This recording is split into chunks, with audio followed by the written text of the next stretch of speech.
Christos Altar that has produced a lot of good books for our kind of markets for some time now. So, and there is this, I don't know whether it's a coincidence. This altar we are talking about, has really lived the alliance between St. Mary's and Accra Academy. And as we progress, I'll tell you why I'm saying that.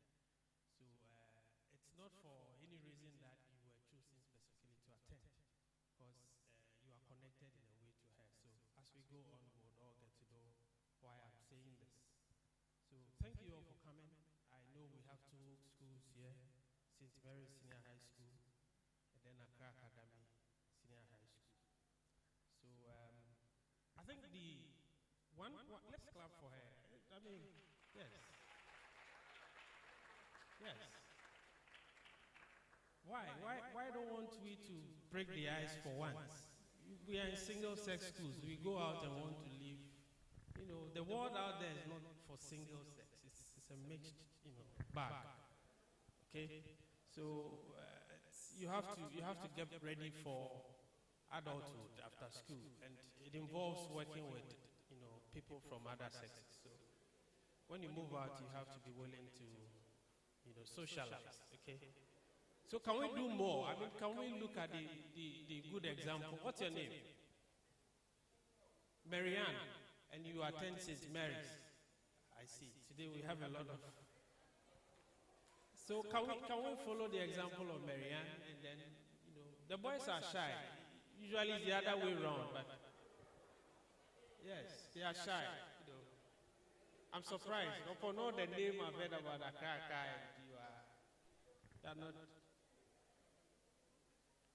I guess the teachers are fine. This is not anything that you'll be punished when you go to school that you sat next to a lady. It's the least crime you can commit, okay? Yes, so, all right. It's okay.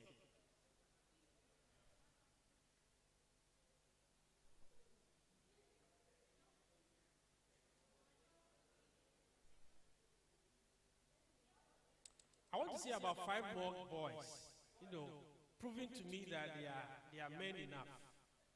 I throw that challenge to you. Just move to sit in here.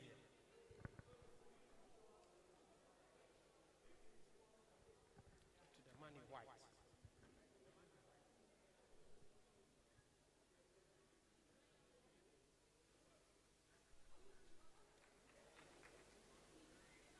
Let's put our hands together for ourselves, I think. Yes. Okay.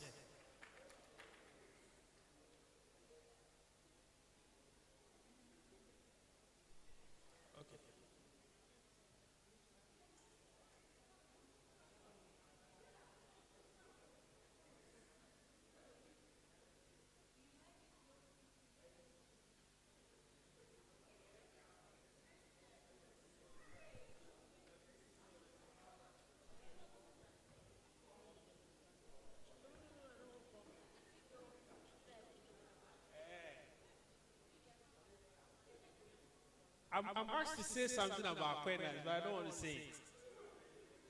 So please, if you don't want me to say it, then move and join the other people. Okay, we are going to start in no time. I mean, it's okay if you don't want to move, you can sit. The few that have moved is okay. All right? Yes, so can we all take our seats and then we begin the program?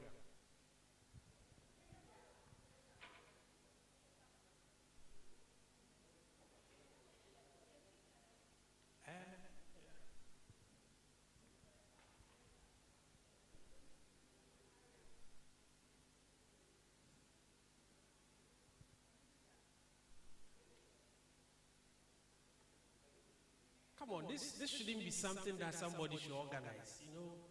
It's okay.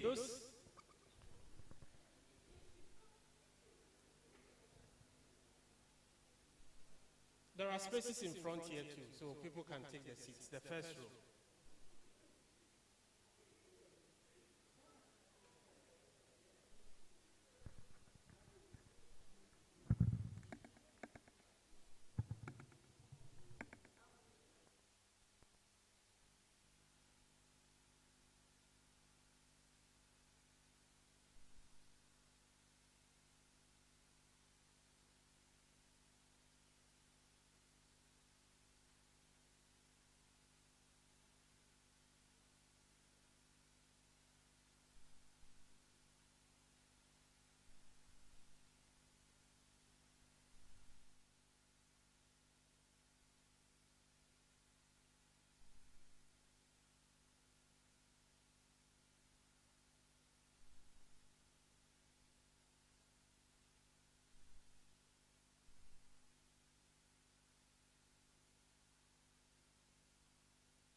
on the invitation of Afram Publications.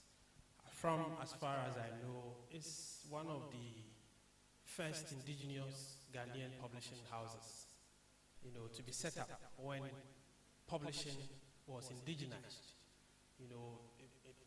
Just after the pre-colonial times, publishing was mainly done by foreign organizations. But then it got to a time that we decided to take matters into our own hands and then do it locally. And one of the first companies that was set up was Afram Publications. And today we are celebrating 50 years of indigenous publishing. Can we put our hands together for Afram Publications? Yes.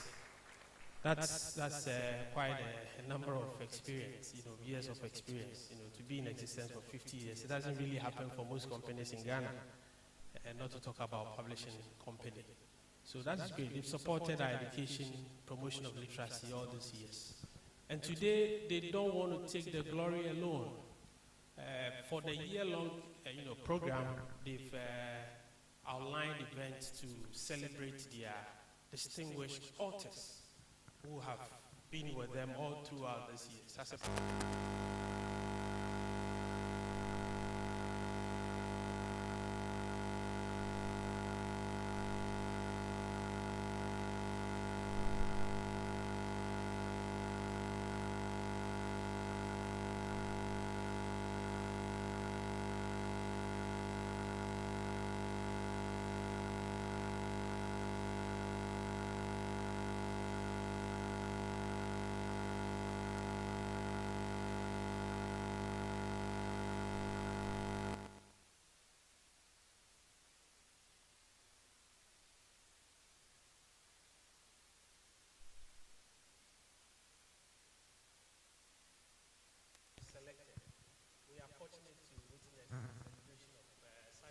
Very distinguished woman, and as I said, she has connections with both schools. So I think we would all love to listen to her. And then she's told me she doesn't want to be only foreign, but she wants to also know. We don't finish learning.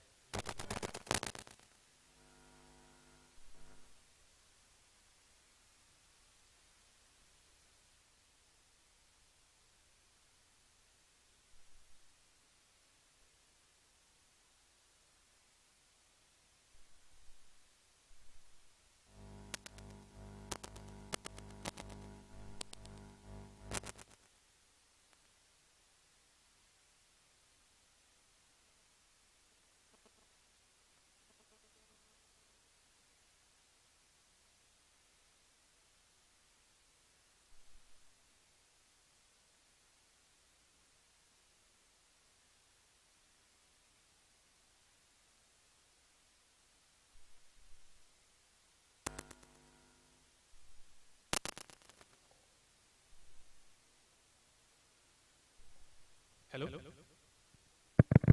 Hello? Hello? Okay, so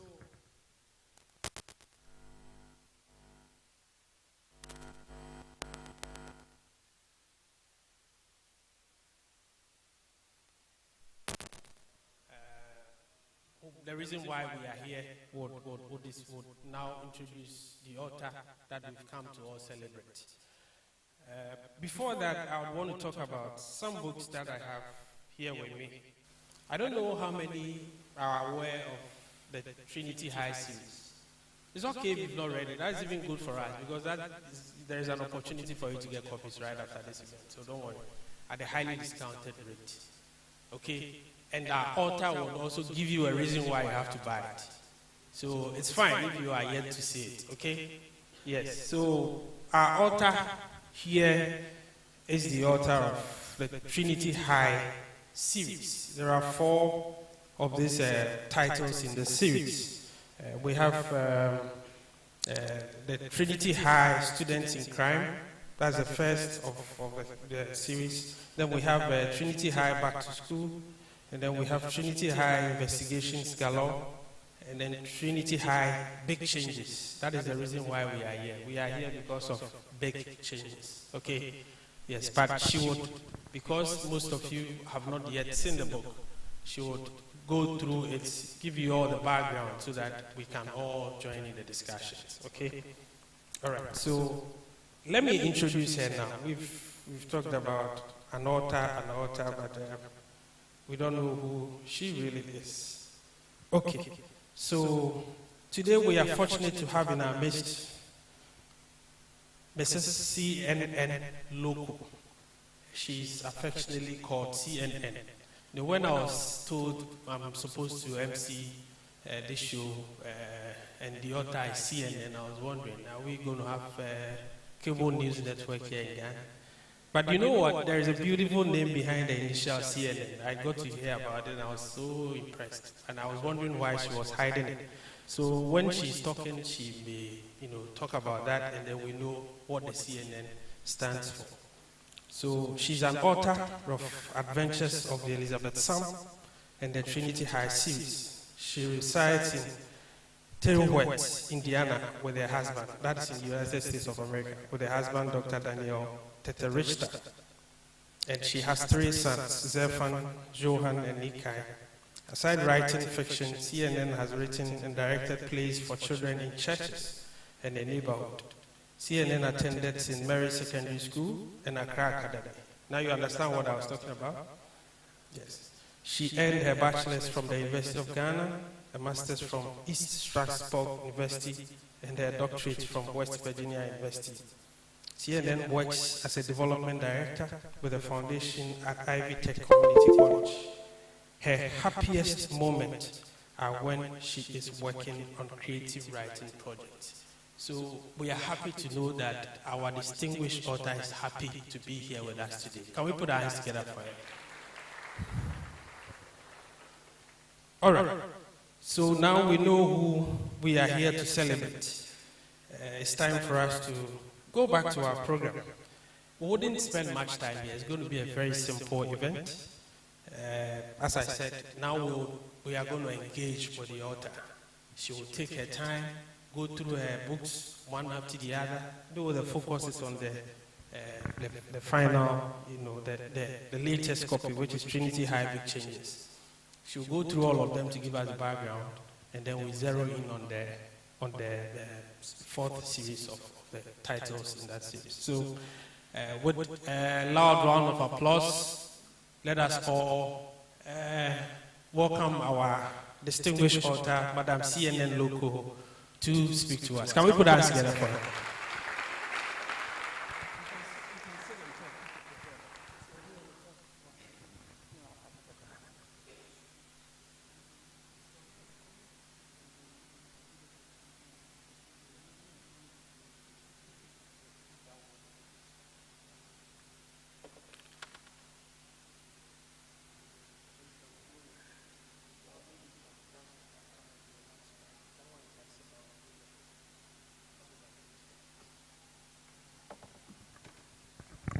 Good morning. Good morning. I want to start by saying a huge thank you to you all for coming. Thank you so much from the bottom of my heart. I want to acknowledge your headmistress from St. Mary's. I was not expecting to see you here. I was expecting a teacher to be here. So I'm super touched. Thank you. And thank you, Accra Academy. So I'm going to give a little bit of my background. Before I came to St. Mary's, I was at Accra Academy, right? Because my mother started out as an English teacher there. And when she started, my dad actually taught French there for a bit, and so that is where they met. Okay, and years later, I met my husband at Accra Academy, and my wedding was at Accra Academy.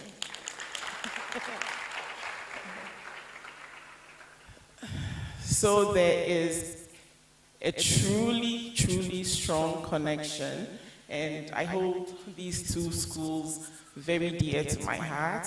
So I thank you sincerely for taking time off your busy school schedule to spend time with me today. Okay, so from when I was going to school in the old system, sixth formers could attend Accra Academy.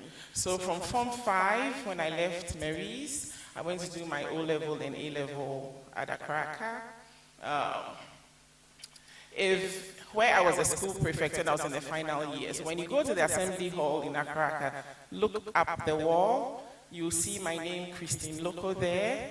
You'll see my mother's name, Beatrice Lokko, there, when she was headmistress. So when you go back, take a look and reach out to me on Instagram or email me. I want to see that you've seen that. Anyway, from there I went to the University of Ghana and then ESU and West Virginia University. So while I was in St. Mary's in Form 1, I don't know how the halls are, how the building is right now, but there was one-story building and there were 3 floors. I was on the top floor, which we call the second floor, and I was in room 3. So all 5 years at St. Mary's, I was in second floor, room 3. So one day I was in my room reading a book by Enid Blyton called Mallory Towers. And I was imagining this book about a boarding house with all girls that felt exactly like what I was going through. And I had always found myself interested in writing. When I was in primary school, my best subjects were English. You tell me write an essay or composition, you were in trouble. I will not finish, right?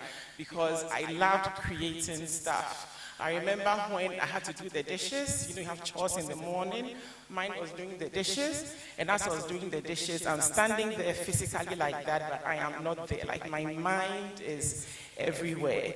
And that is how I got through it. I have a 12-year-old. I don't know whether he's going to be a writer, but half the time you're talking to him, he doesn't hear you.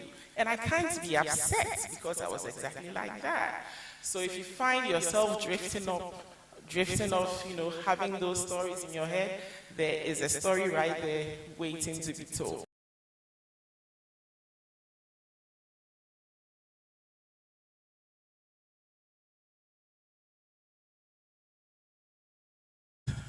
On that book at that time that I am going to be an author.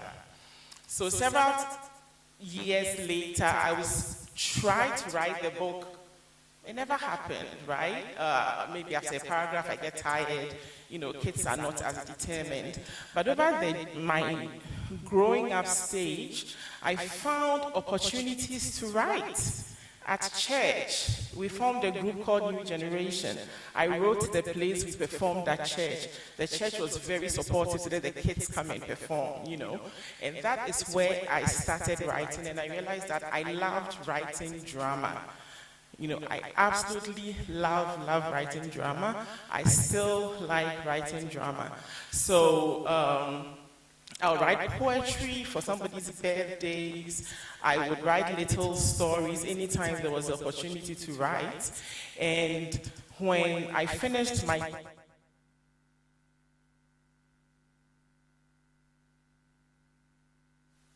I really want to write. I have a PhD in political science, but I really want to write. And at the time, I had interacted with some American kids. These questions about Africa, right? They didn't really know much about this continent, Africa. Most thought Africa.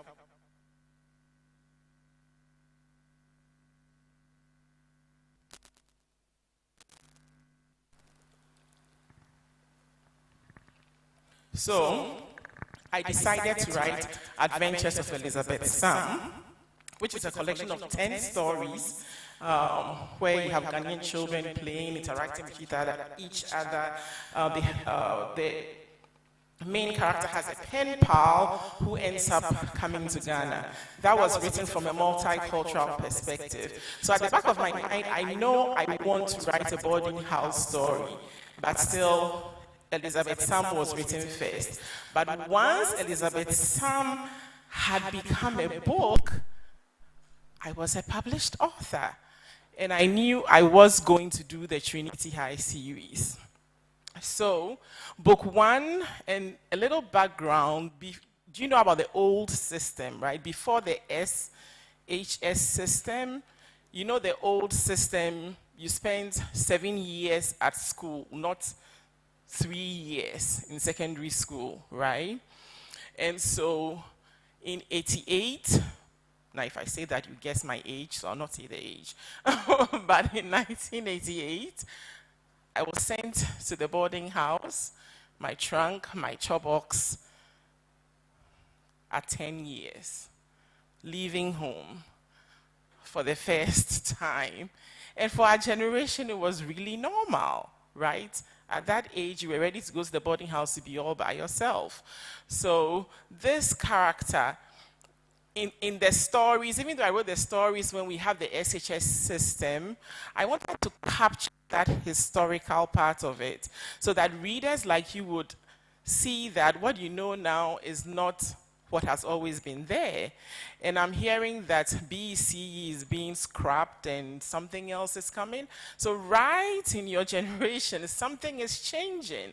That would be good for authors to capture so that the future generation would know what the history was all about. So anyway, I base it in the old system, but the boarding house experiences are timeless. You know, I promise you that.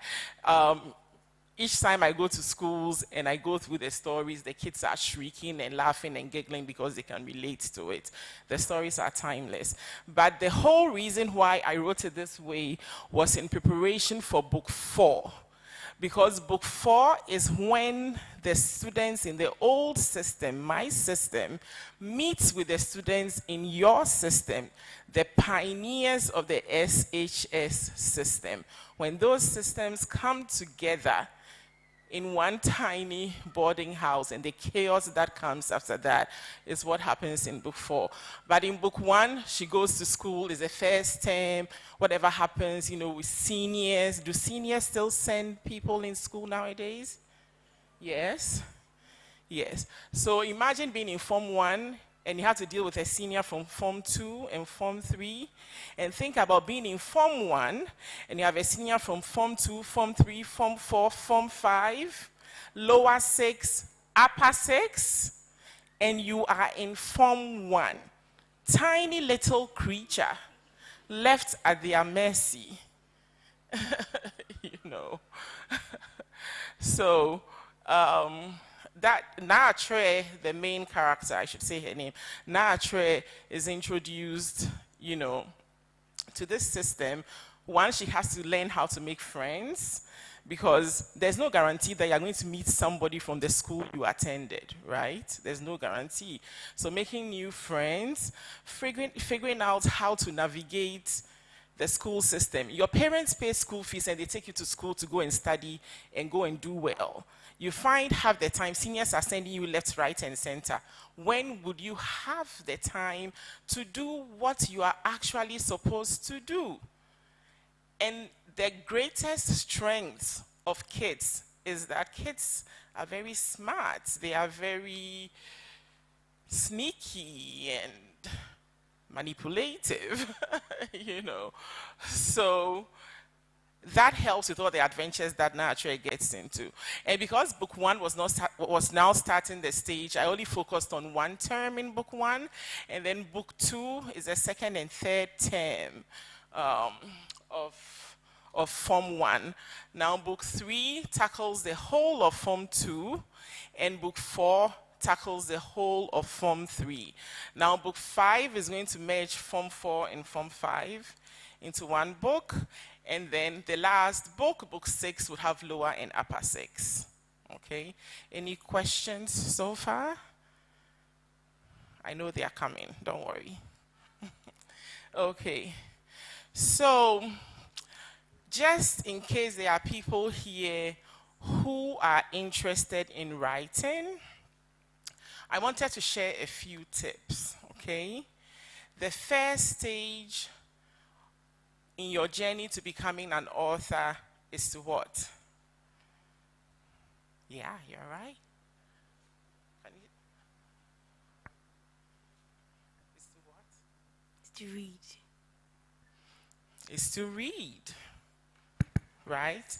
When you read, you get to see what others are saying and how they are saying it.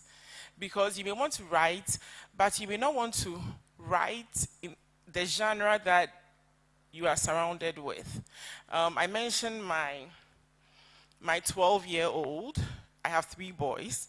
The middle one, for some bizarre reason, and hopefully he's not watching me right now, but he's interested in magic, and sometimes, I don't want to use, but like wizardry, and he loves Harry Potter, he loves dragons, winds of fire, and when he's telling me about it, it's like super excited, and I'm like, I don't get it. Like, I just don't get it. We were working on a neighborhood play, and I'm asking them for ideas about what to write about. Because when I'm writing a play, I like to meet the people who are going to act in the play. And then I try to write for your personality so that it's more, it's more comfortable when you are performing. So I'm meeting with these kids, and they are suggesting, okay, write about fairies. I'm like, no, that's not me. And then my son is telling me about, this story within a story, and people fly to another one, and I'm like, no. So if he becomes an author, I am worried that I can't be helpful to him. That is not what I am interested in. I am interested in normal stories. Normal to me may not be normal to somebody else. So reading is how you see what you connect with, the kind of genre that you want to write in future. And reading never ends, right? You keep reading, and then next you start writing. It can be anything. And now it's so easy. People have blogs. You can start a book club with your friends. Maybe you have 2 friends, you both like writing. Write something, share with a friend, the friend critiques it, sends it to you. You need to keep writing. I shared that I started in Form 1 when I thought I was going to write this book. Wrote, stopped. 20-something years later is when I finished the first book, right? So it takes a process. That doesn't mean you will take 20-something years. You may be like this, and I'll be happy for you. A little jealous, but very happy for you, right?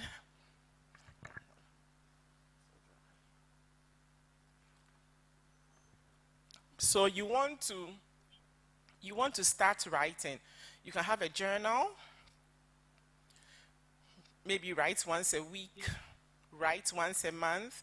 It helps if you are on some type of a schedule that is going to force you to write. And I'm saying this because I'm challenging myself. I started book 5, and then I stopped. Book 4 hadn't come out. There was no rush, right? So now that book 4 is out, I need to get my act together. So when I go back, I'm going to take 2 days in a week where I'm going to sit down and write come hail or high water. And this is in addition to going to work. This is in addition to being a mom. And I'm also taking a couple of classes at the college. This is in addition to doing that. So life doesn't stop. The seniors may still send you. You may still need to pass your exams. When you go home, you still need to be the kid who is doing what they are supposed to do. But that is not an excuse if you need to do what you want to do. Does that make sense? Okay. So read and write. And when you write, find somebody to share it with. I always like to share my email with students I meet. I'm happy to hear from you. I'm happy to read what you want to share. There needs to be somebody who is reading and critiquing. Is critiquing a bad thing? No? Yes? Anybody loves to be critiqued? No. Nobody likes to be critiqued. But critiquing is what helps us refine our craft. When I wrote book 1, 20 years later, I'm sitting down trying to remember St. Mary's as I know it, right? And I am setting out the whole, how the school is, when you walk in, where the convent is, where the staff common room is, and I had plotted the whole thing. I was so proud of myself because I couldn't believe that after 20 years, I had such great memories. Now, when it came back from the editor, the first 5-6 pages, that was the proudest work of my life, were all scratched out. All scratched out, because for her, that is TMI, and that was true. The reader doesn't need to know all that. They just want to get to the story. But I had put a lot of work into that, and I thought this was perfect. But you are never going to see it in any book because it never made it through printing. So critiquing is part of the writing process. Somebody needs to look at it, and somebody needs to give you some feedback. Sometimes you may reject the feedback, but you want to consider it before you reject it. Okay? You always want to consider it before you reject it. And when you have gone through all the process and you think you are ready, you reach out to a publisher. This is a great place to start. There are publishers out there who publish books here. You want to get contact information. You want to pick somebody you are going to reach out to when you are ready. You may be rejected the first time, rejected the second time, rejected the third time, rejected the fourth time. Does that mean you stop? Nope. You keep working at it to get better. Okay? Anybody here who thinks they want to write? You can wink at me if you don't want to. Oh, good. I see a wink. Okay. I'm looking around. Will I catch any winks?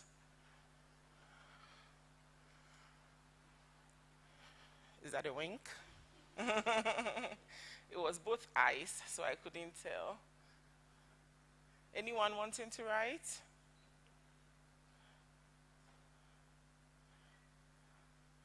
I want to make sure. Okay, some eyes are opening really wide so they make sure it doesn't wink. Anyone wanting to write here?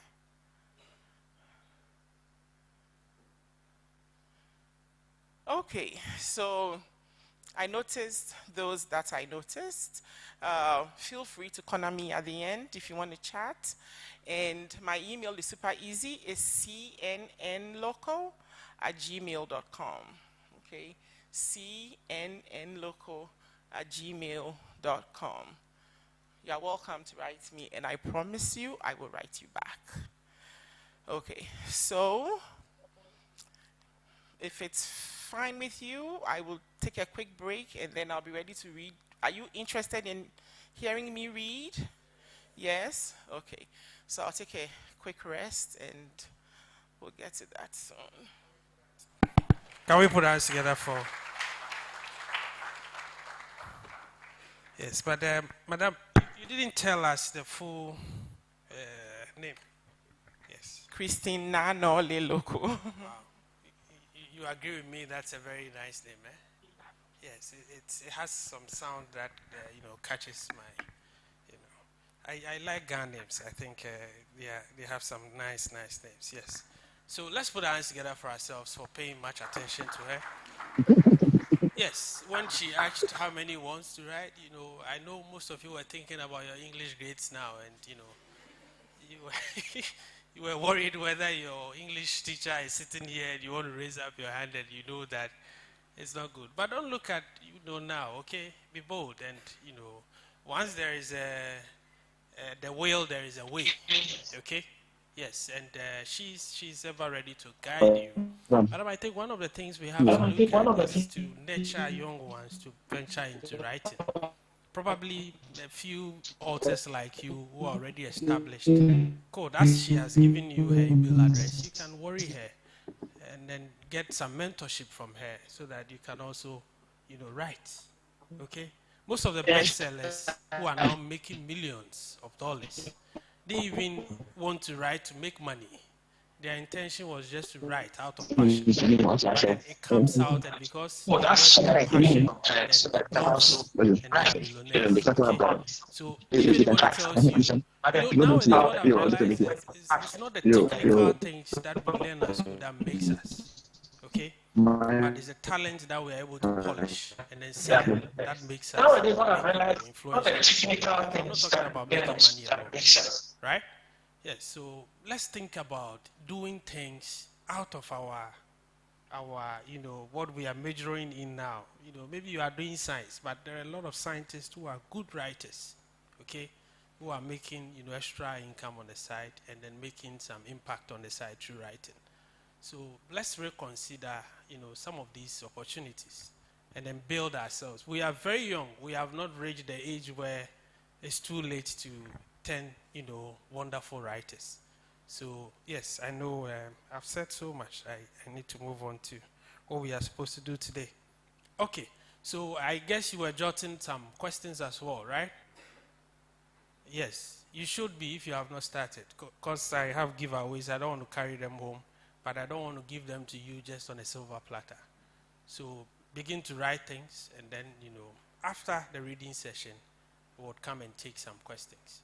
So at this point, we'll hand over to Madam once again to take us through. Thank you.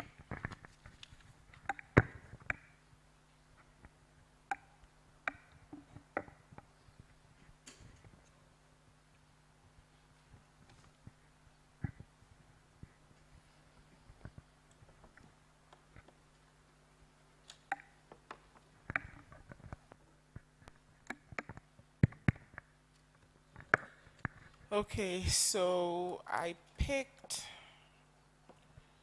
wanted to pick a scene that matches with both Accra Academy and St. Mary's. So to give you a little background to what comes before this, I mentioned that the main character is Naatre. Naatre Richter is her name. And her mother, Mrs. Okay, so the school is Trinity High, right? And I said Trinity High is based on St. Mary's. Now, there's another school we see in the book a lot that is called Accra Boys, which is based on who knows? You may think it's Achimota. I just have to be sure. Okay. So Accra Boys is based on Accra Academy. And Na Atre's mom is the principal of Accra Boys. Anybody has a mom who is a teacher here? One? Okay. There's only one. Okay. So anybody has a mom who is a principal, a headmistress, well, the mom can't be a headmaster. Anyone has a parent who is a teacher or a principal? Okay, I see another hand. And a hand that went down so fast, I'm not sure. But does it make a difference? Does it make a difference if your parent is a teacher or a principal? Does it make a difference? Do you think? Nod or shake your head. No? Okay, good. There's a no. Any nods? No? Okay, that's good too. So, not really. Well, in this case, it does. Now, Naatre's mom is the head of Accra Boys. In this book, Naatre is about 12, I think. The book started out when she was 10, now she's 12. Naatre has two best friends. One is Sandra Bannerman, and one is Elsie, okay? And so in book, Naatre's mother is a very strict woman who does not want to see her daughter making any friends whatsoever, and especially does not want to see her daughter making friends with boys. Does that seem normal? Yes? No? Yes and no. There's a mixture. Okay. So she does not want anything that shows like Naatre talks to anybody. She wants Naatre to be studying 24/7. Naatre has a brother called Ni Ajay who attends Accra Boys, where his mother is principal. And in book 2, this is book 4, in book 3, Naatre was home when there was a knock at the door. She goes and there's this boy called Frank who has come to the house. She's worried. She doesn't know why this Frank guy is there. But it happens that Frank was coming to visit her brother, Ni Ajay. So this is where Naatre and Frank meet for the first time and develop some kind of a friendship. So I hope I've given you enough background so that you don't get lost. If you get lost, stop me. I know you wouldn't, but wave your hand. You don't have to talk, just do this. And I'll see if I can give more background. Do you guys still have fanfare at school? No? No? No fanfares? No? Was it stopped a very long time ago? I'm sorry. They have SRC week.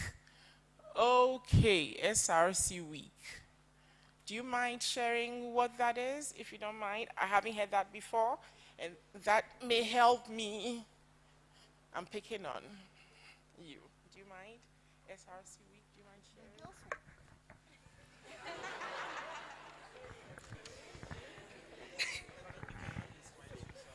Okay.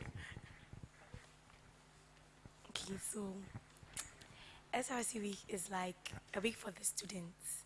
So we have time to, the week is actually planned out. There are lots of activities. So we can have maybe old school day. We can have a day where departments cook. It's all about fun.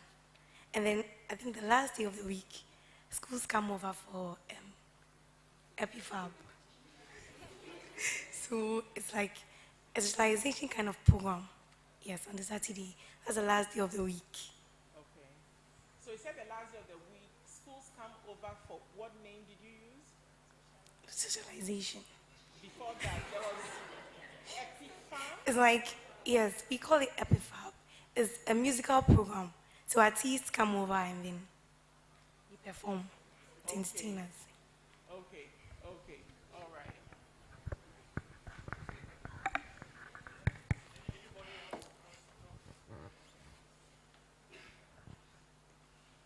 Is this the same at Accra Academy too? Yes? Okay, so now you have SRC week. Very good to know. Okay, so the fanfare sounds like we had it in one day, but it looks like your heads have been super nice to you guys, and they've stretched it out to a whole week. So think about the whole week happening in one day. So when you hear fanfare, it's your SRC week happening in one day. Does that help? Yeah? Okay.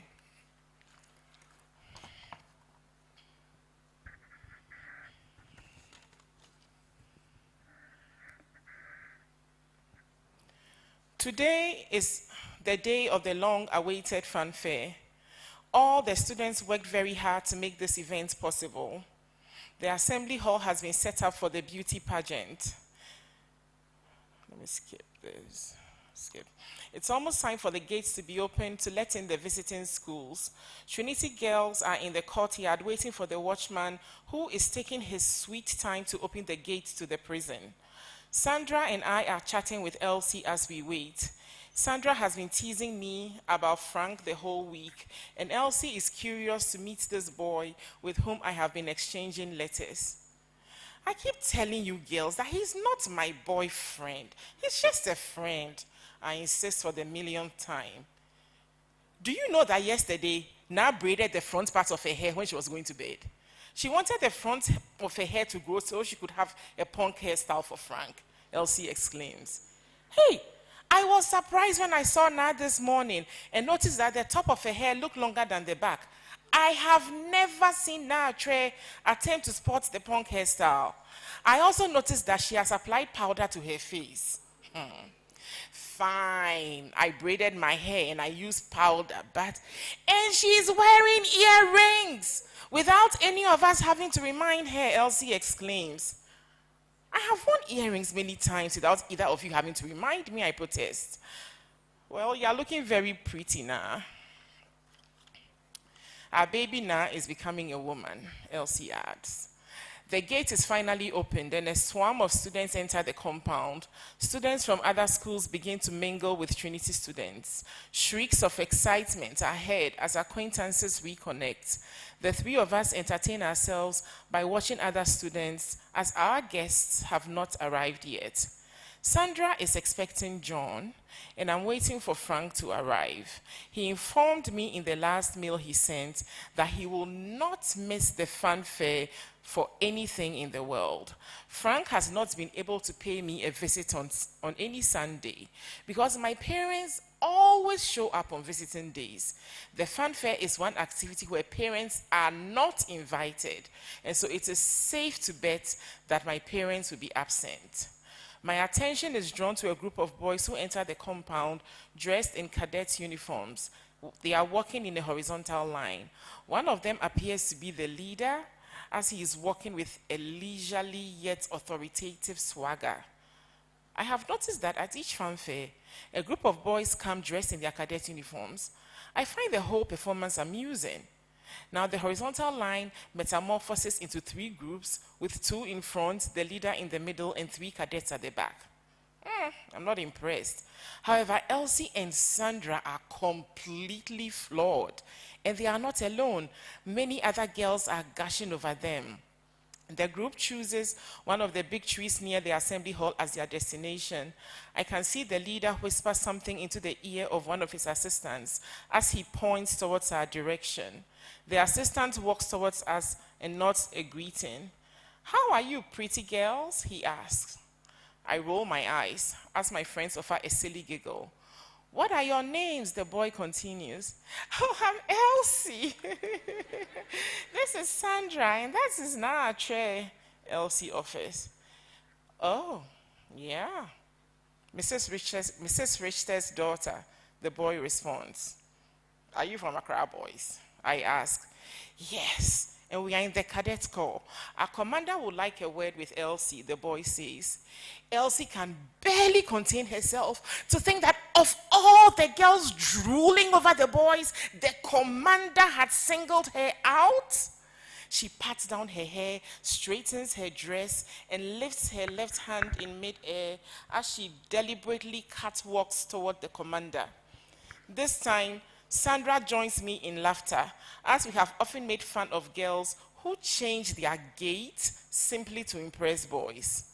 The assistant follows Elsie to his master, but turns back several times to smile and wink at Sandra, who returns the favor. Hey, you like him? I ask. He looks very handsome, Sandra confesses.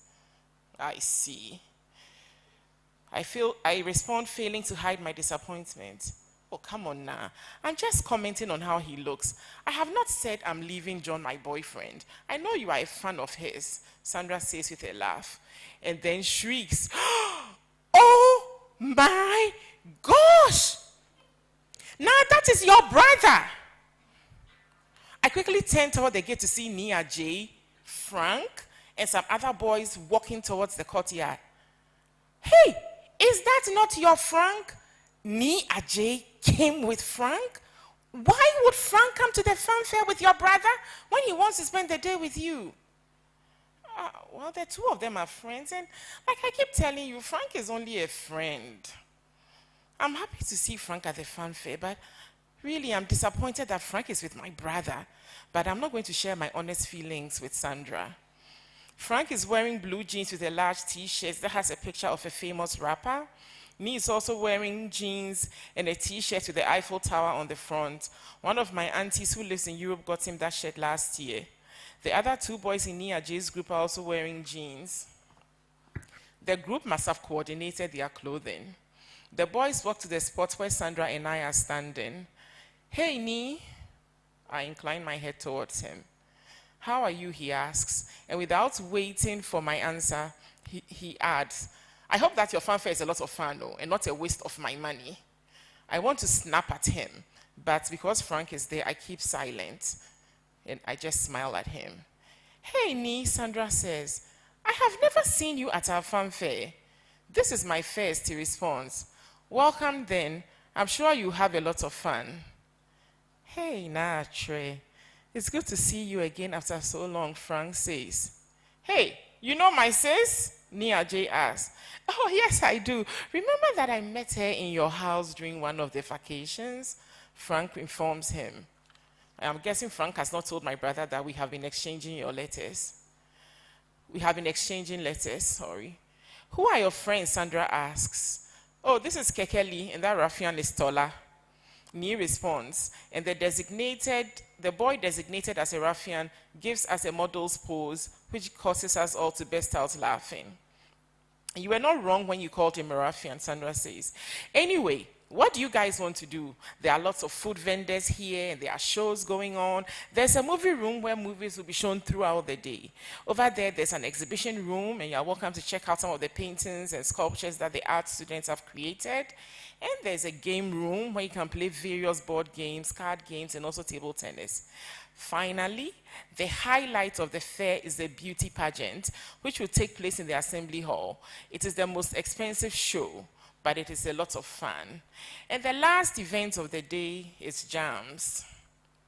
I think I would like to check out the game room with table tennis. What do you guys think? Nee asks. Everybody says yes, except Frank. I think I will check out the movie room, Frank says, and he looks at me for confirmation. Oh, I also like to watch a movie, I say. Sandra says, I think I will also start with a movie, except that my cousin is not here yet. She says with her hiccupy laugh. You guys go ahead and I'll join you shortly. Nee and his friends walk toward the game room, which is on the same block as the movie room and the exhibition room. These are sixth form classrooms that are serving other purposes today. I tell Sandra I'll save her a seat, and I walk with Frank toward the movie room. She's waiting for John, right? Frank asks. Yes, I say with a smile. The fake cousin. Even she could not help laughing when she said she was waiting for her cousin. Frank says, well, she was laughing because in your letter you said you did not believe they were cousins, I informed him. She read my letter? He asks. We read each other's letters, I respond. I did not know that. I better watch what I say to you in my letters, Frank remarks. Oh, Sandra is my best friend. We tell each other everything. She reads my letters, I read hers. It's no big deal. If you say so. Frank does not sound convinced. Did you guys decide to dress the same way? I changed the conversation. I was very surprised to see my brother. I didn't think he was a fanfare kind. Oh yes, we all decided to wear jeans to impress the ladies, Frank says with a laugh. I did not know your brother was also attending the fair. He had expressed absolutely no interest in coming, even though many of us started thinking about our outfit selections several weeks ago. It was just yesterday that Nee informed us that he was going to come with us. I was so disappointed because I was looking forward to having you all to myself. Of course, I could not tell him not to come. I haven't had the courage to tell him that we have been exchanging letters. I figured as much when he asked whether we knew each other. There's nothing untoward in the letters we exchange. You should have no problem letting him know that we write to each other. I say with more conviction than I feel. I love how you like throwing big words into simple conversations, Frank says. I agree that our letters are innocent, but I know that brothers are protective of their younger sisters, and I wouldn't want MC Rebel to start looking at me in a funny way. He still uses that bizarre nickname, I ask. That nickname rocks, girl. Why don't you like it, Frank asks. It sounds ridiculous, I say. Well, that is why you are a girl and not a guy. You don't understand these things. MC Rebel is the bomb. You are crazy, I say with laughter. We have arrived at the entrance of the movie room and we are reviewing the titles. I'm really glad that I got the chance to spend some time alone with you. I have been missing you so much, and I wanted the opportunity for us to sit together and talk for as long as the fanfare would go on. I don't care about any of the events going on today. I just want to be able to spend time with you. You know, I almost cried when I heard your brother was coming, Frank says, and I burst out laughing. Guys are not supposed to cry, I say. Hey, imagine dreaming about something for so long, and just when you are about to get that dream, it is snatched away from you. It is the most painful experience ever. It is better to not have had that dream rather than be on the verge of obtaining it, only to almost lose it again. I briefly considered not coming home, but I knew it wasn't an option. I am content to be in the same vicinity as you, even if I don't get the chance to spend all the time alone with you. Right now, I confess, I feel like I'm in dreamland. I will be watching a movie with Naatre, Mrs. Richter's daughter. I hope the movie room is going to be dark. You are the kind that likes to pretend you are sitting in a cinema, I ask. Oh, please. I could care less about the movie.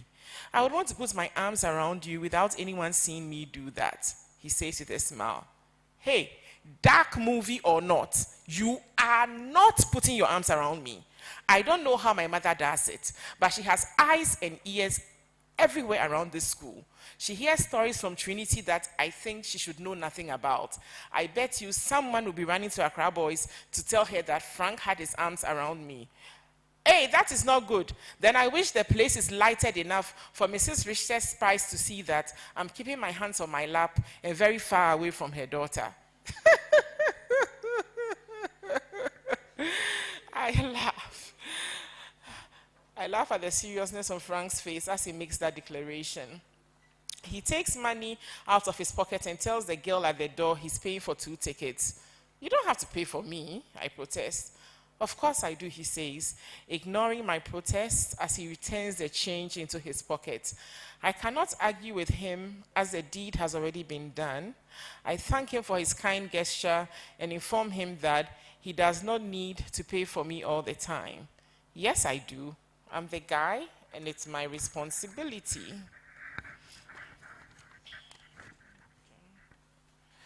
Students file out of the movie room in search of other activities. John and Sandra, Nee, his friends, and I walk toward the marketplace. Frank walks slowly so that he is with his friends, yet he's also with me. Nia J, who is addicted to rice, notices that a rice seller has set up a store at the marketplace and hurries to join the rapidly growing line. May we go chop some food, he calls out to his friends, and they acquiesce, all except Frank. Charlie, Frank, you dey waste time. Come make we combine forces for the show. Nee commands, and Frank grudgingly joins his friends in the rice queue. John, you go come shop with us, Kekeli, one of the boys in the group asks. Okay, John says falteringly as he walks toward the group. I don't think Frank and John are very happy that they have to eat with their schoolmates, Sandra says with a hiccupy laugh. I don't care either way. What are you planning on eating? Red, I say, looking longingly at the beautifully fried slices of plantain by the steaming pot of beans. Not a bad idea. Make we also combine our forces and get some red. Sandra mimics Nia J's pigeon, and I smile. The queue at the red line is not as long. Sandra and I are fourth in line. We order our food and find a place to sit. We both have plastic spoons provided by the seller. We each take small morsels of food at a time, taking care to chew slowly, watching our table manners, knowing that the boys will be eyeing us. We are almost halfway done when the boys finally get to the front of the line and buy their food. They leave the rice seller store with 3 big bowls of food. They gather around the table and dig into into the meal with gusto. Frank smiles and winks at me just before they start eating. Sandra and I chat as we eat, sharing gossip about other students and their guests. No such banter is taking place in Nia J's group. Before Sandra and I are able to finish our food, the boys have emptied all 3 bowls. Oh my goodness, how can they eat so fast? I wonder aloud. Well, we better hurry up and finish before they decide to join us. Sandra helps herself to a spoonful of beans. I follow suit, taking care to chew properly. Kekeli, who had invited John to join them, orders him to clear the table. Since John is the only junior in the group, he is obliged to comply. The beauty pageant is about to take place. None of the individuals in our group is interested in spending money on the pageant. There appears to be a unanimous decision that we'll wait for the jam session after the pageant. How we go jam where we no get chicks, Tola remarks. Tola is a nickname assigned by his friends because of his lanky build. I'm yet to figure out his actual name. Talk for yourself. How you for no say we all be losers like you, Frank inquires. By you get chick? I know say you they suffer like we all. Tola replies. In this one group, if we say there are 5 guys and 2 ladies, we just need to find 3 more ladies and we go feed jam, Kekeli suggests. MC Rebel be lucky. If he say they sure say his sister go jam with him, Tola says. You Tola pa, you crazy, you know correct. How Rebel for dance with his sis? Chale, use your coconut, Kekeli remarks. I don't need a dancing partner. No girl could fit match my moves, Nia J responds, and receives cheers from his friends. MC Rebel, you dey form, wah. But you two, you be chisel. You for teach your fellas your cool moves so we go storm the hall brutal. You won't say only you go chop the fans. You know force cry. You know force, Tola says. You know be say I be chisel. If be say you no get moves, you jam like you get metal for your waist. You for losing up small. Look under the tree by the stairs. Kekeli points towards the building that houses Form 1s and Form 5s. There be some fine chicks there who no get any partners. Make we go invite them for the dance. But you rap chick before, Nia J teases. You MC Rebel pa. You no see me in action before, Kekeli says. Even me, I no see nothing. Tola says. You fellas won't shy me in front of the chicks. You no remember how I go rap that chick the other day, Kekeli says. Which chick? The daughter of the cocoa seller. You pa, you craze. That girl, if he says she did class 2, Frank says, and we all burst out in laughter. She not day class 2. Abba, she did class 6, Kekeli says. You Kekeli, you be yawa pa. How you feel brag say you get moves because you rapped a class 6 girl who they sell porridge with in mommy? Tola reprimands. You Tola, you for no talk because I be way better past you, Kekeli says. Maybe Kekeli gets some raps. Maybe he go talk to the girls and see. Maybe he go fish shockers. John joins the conversation. Yes, Kekeli, show your crotchy powers. Go find us some chicks, Tola says. The boys start cheering Kekeli on and chant his name. Kekeli checks his attire, lifts the collar of his shirt, and swaggers towards the girls. His friends laugh as they watch him walk toward the girls. They pass jokes around, certain that Kekeli will fail to convince the girls to come to the dance. If the girls agree to come with him to the dance, will he be able to pay for all of them? Sandra asks, laughing. He probably hasn't thought that far ahead, I respond. The boys cheer louder as Kekeli gets closer to the girls. He actually walks to them and stops to talk to them. His friends are in awe as they did not expect Kekeli to have the courage to talk to them. We see the girls point to the direction of the bathroom. Kekeli shakes the hands of all the girls and walks in the direction they pointed. It looks like he asked them for the location of the shanks, I remark. Kekeli be done dada pa. Tola comments. But he did not get the girls to come with him, Sandra protests. But he managed to talk to them and he shook all their hands. That is a huge improvement from rapping a class 6 girl, Frank says, and we all laugh. After several minutes, we see Kekeli coming back. He waves to the girls as he passes by and walks back to our group. His friends cheer him on as he gets closer. Bear I force, Kekeli asked. Charlie, you force, why? You force, you force.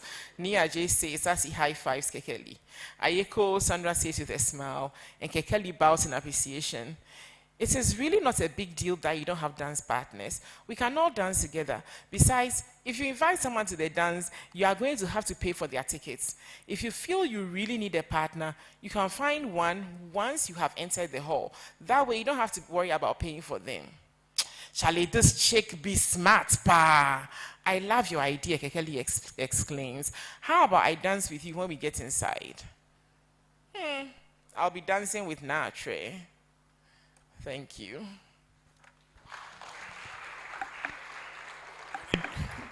Can we do it a bit louder?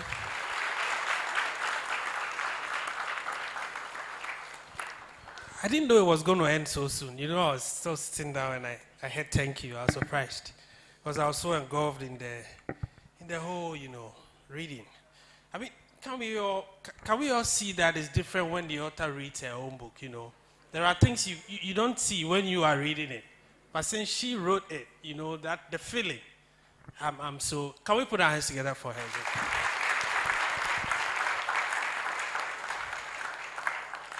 Sure. So at this point, would now want to hear from you. I think we've been given a treat from our distinguished guest. She also, as I said earlier, wants to hear from us.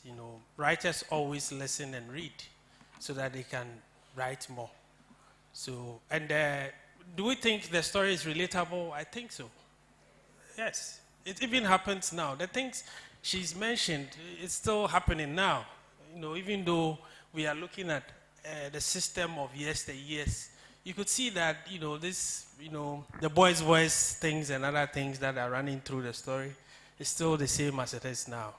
So now the floor is open if you have any question. I have one, but, I want to hear from you first before I ask Madam my question. So, yes, I will be your servant. I'll move around. Yes, I have an able lieutenant to do that.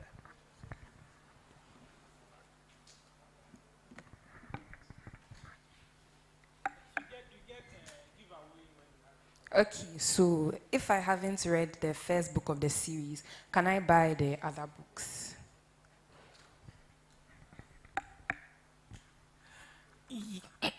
Yes, you can. The stories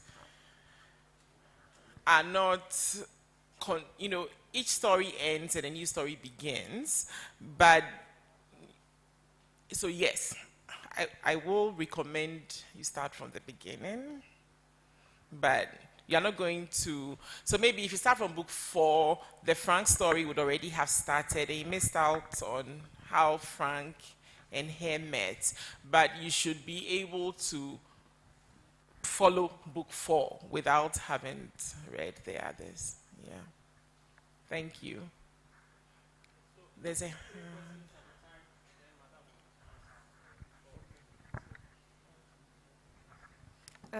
Please, I want to ask, Ghanaian kids hardly or don't appreciate Ghanaian authors, but then writing is a beautiful thing. So what advice or points can you give to a young child who wants to be great here in Ghana?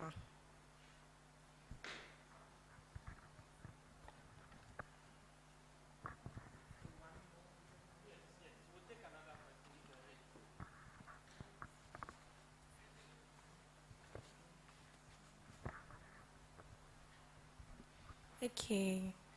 So I don't know if this is a spoiler, but I'm really interested.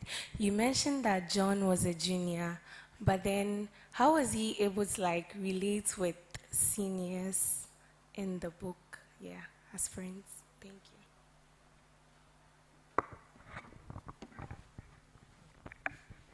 you. Okay, so let me tackle the first question about how can one be great, I guess the question was. And since, and this is repeating you, since Ghanaian kids don't like reading from Ghanaian authors, from my experience, each time I come to Ghana, I've gone to several schools. I was at St. Mary's, but that was 6 years ago, so you guys hadn't come yet. And every school I go to, students are super interested in reading. I think it helps when readers get to meet the author, right? In events like this, you get to meet the person, and then maybe you read this author, and then you are interested in reading about somebody else who is also local. So if you are somebody who wants to write, it's not enough to finish writing and move on. You have to find a way of engaging your potential readers, right? And when you have a lot of face-to-face events, that is how you garner interest. It's not automatic, whether it's a foreign author or it's a local author. But it's not that depressing. Ghanaian kids do read Ghanaian authors, okay? There's hope for you. And then John, so Frank and John attend the same church, so they have a connection there. And I notice, I think in boys' schools, even though there's that senior in Accra, feel free to correct me, I don't think they are as picky as we girls are, where we want you to be in your place and we are in our place. I think when they come out of the school, they are able to interact well with each other and go back and punish you when they are back in school. Yes? No? If you disagree with me, yeah. So, but Frank and John have a church relationship. Yeah.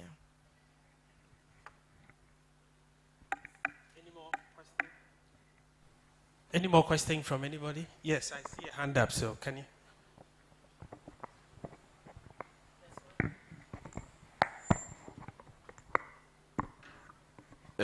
Please, I would want to ask where else you can get your books to buy.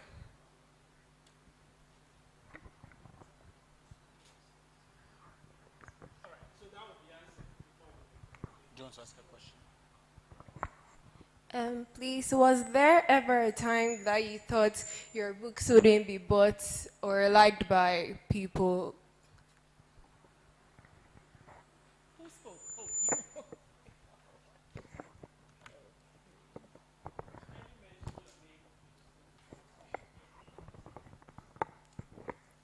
Please tell me Vet Kwarshi from St. Mary's.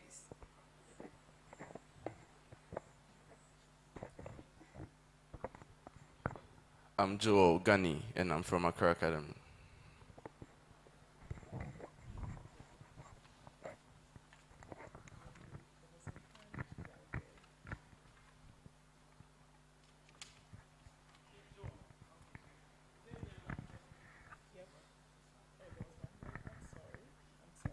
Thank you. Okay, so I've read the first 3 books, and then I realized Natra's mom didn't want her to be with Sandra as her best friend. So then, and I know Ni and Natra don't really keep each other's secrets.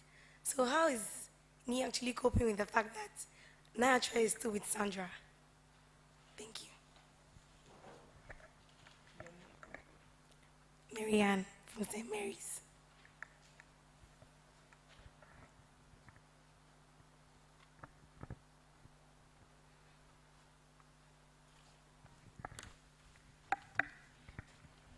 Okay, so Joel Afram will tell you where the books are. Yvette asked whether I wasn't worried that they will not be bought.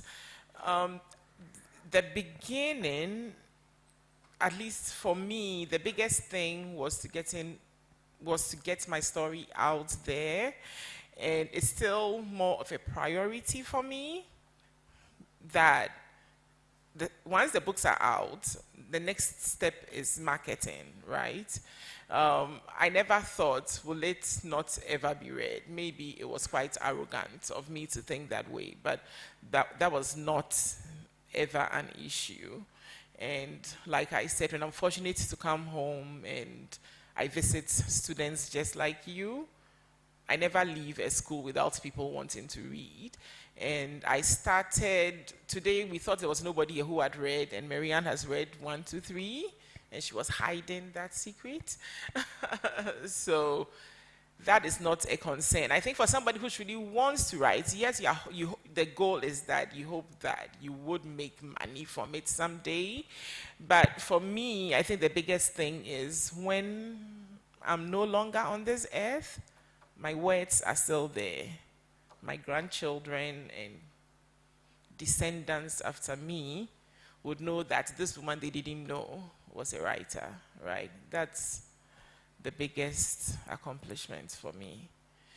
And that is a really good question that I have written down and would see how I can bring it in book 5. Okay, so thank you for that. Very good catch. Very, very good catch. Okay. Okay. So, I'm Stephen Blee from Accra Academy. I just wanted to know if the expressions you were making as you were reading the book, is it as it is in the book? Because if I was the one reading, I would have just read it like that. Thank you.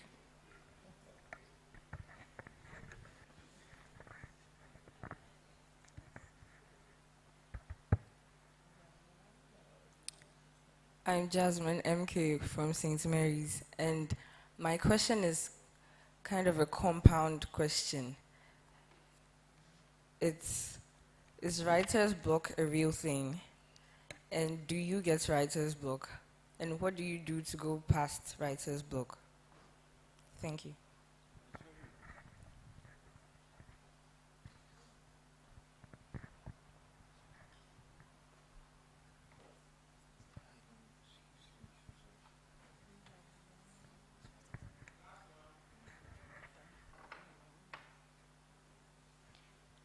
I'm Vicentia from St. Mary's. And then my question is that for someone who wouldn't want to write a storybook, but then writes books on other topics, maybe about life or anything, I would want to ask the kind of books that sell a lot on the market in Ghana here, because sometimes if you want to publish a book, you'll be looking at what really sells on the market before writing a book or something. Yeah.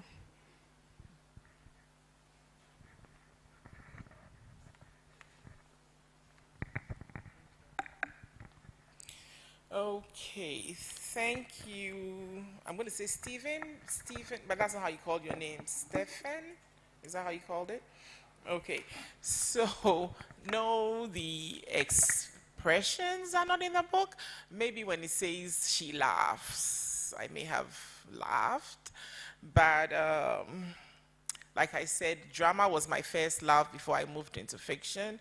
I write drama, I perform drama. I performed in a lot of oratorical contests when I was a kid, and there's this story where my church always had, they'll pick one of the old Shakespearean poems and you had to memorize it and perform it. And I just realized at a young age that I was good at that, and that is something you figure out whether you are or not. Now, the church said the contest, I won the Accra contest and had to go represent the church at the national level in Ho, right? I was so excited, the bus was ready, and my father sitting in the corner over there said, absolutely not. You are not going to go to Ho. It's like, what if you go there and you get sick? I mean, you can't just leave the city and go to the village and go live somewhere I don't know. So the people at the church were like, oh my gosh, you are the one who was going to help us win, and now you are not going to go. I was home, I was upset, I was mad. And then the morning of, my mom comes to wake me up, and she says, wake up, your dad is driving you to the to the competition. So we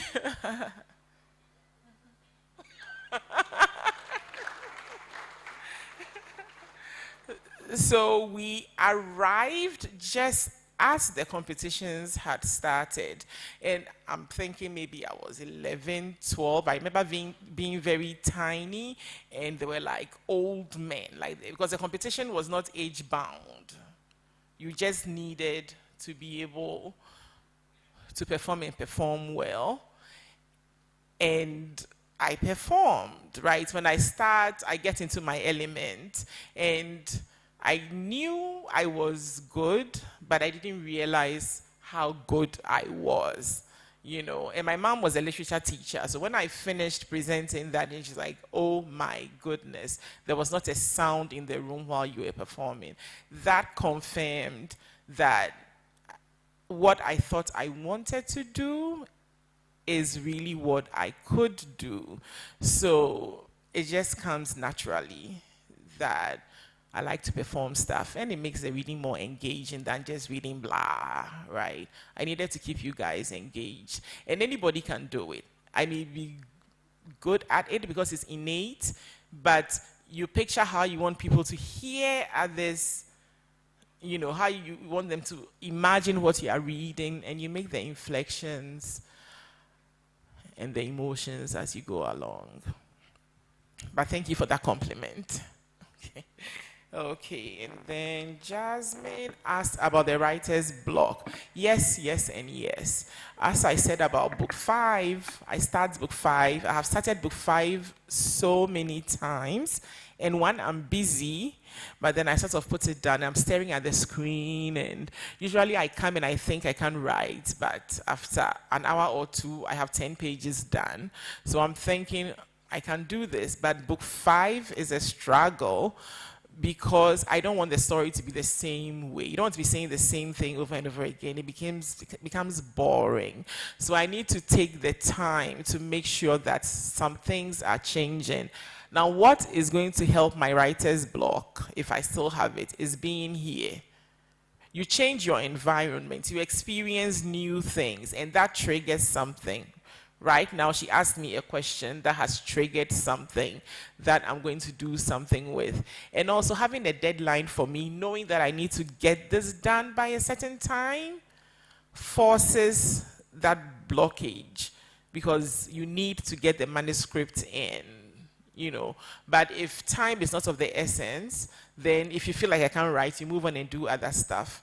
And so many things come distracting you. But my goal is to finish book 5 before the end of the year. And I'm going to get that done because I need to get that done. Did I answer your question? And then I think the last question is an Afram question.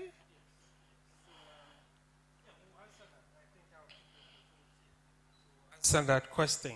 You can get the book online. You can order it online at Book Nook Ghana. The question was, she wants to write non-fiction that will sell. Oh, okay. I also had a question about where to get copies of the book.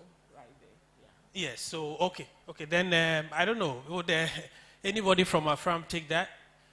Or I'll attempt to help you. And then maybe Madam can also add one or two things to it. Okay, Mrs. Alote, yes, we have somebody here. My advice is write what you want to write. Be true to yourself. If you are going to write because of the money, you are not really going to, you are not going to write from the heart. You are looking at money, money, money. And it may not even sound authentic. Yes, that's the word I want to use. It won't sound authentic.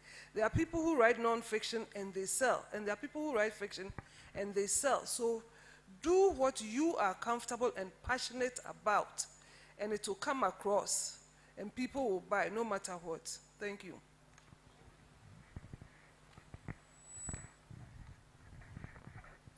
Thanks, Madam. What the little I'll add is in Ghana, we don't really have a developed market. We are now building it, and that makes the opportunities boundless. So it's not like a saturated market that there is no space for anybody to come in, okay? So even look at the kind of genre Madam is specializing in. We don't have a lot of such books, you know, for the young adults like you.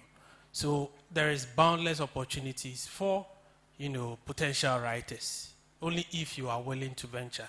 Don't worry about the money now. It's about the impact that you can make while you are alive and even when you are dead and gone. Okay? And then you write, and money will follow naturally. Thank you. Is there any question? Okay, so yes, about where to get the books, you can get it at the Book Nook Ghana. You can order online and it will be delivered to you at a little fee. You can also get it at all books. You want to answer that? Okay, yes, there is a, you can, if you are ready to buy it here, you have 80% discount for all of them. I mean, it's going for 80 cities, right? For all the 4 titles in the series. You can get it anywhere. So if you have money here you want to buy, you can buy it here. Or you can also get it in bookshops around the country. Thank you very much. Yeah, any more questions?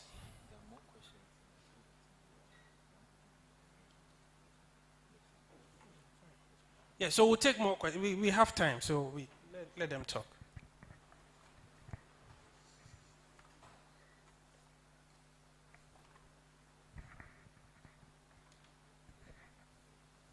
I'm Ella from St. Mary's.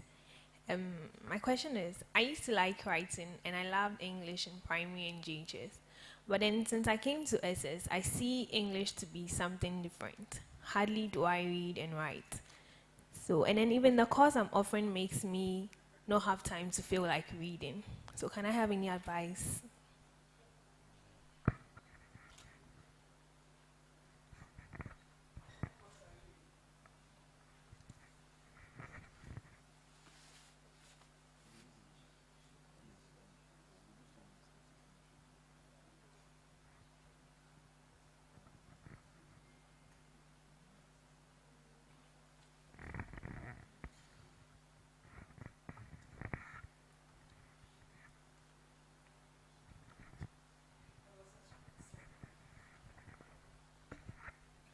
Please, my name is Andrews, and I attend Accra Academy.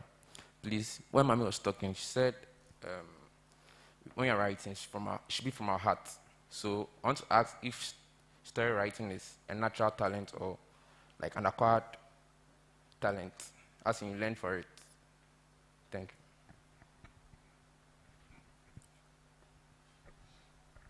you. My name is Na Meli from St. Mary's. I wanted to ask if the book is a book of fiction or non-fiction, because at a point you are Nanoli, yes, and then in the book the main character is Nache. So is it a life story or?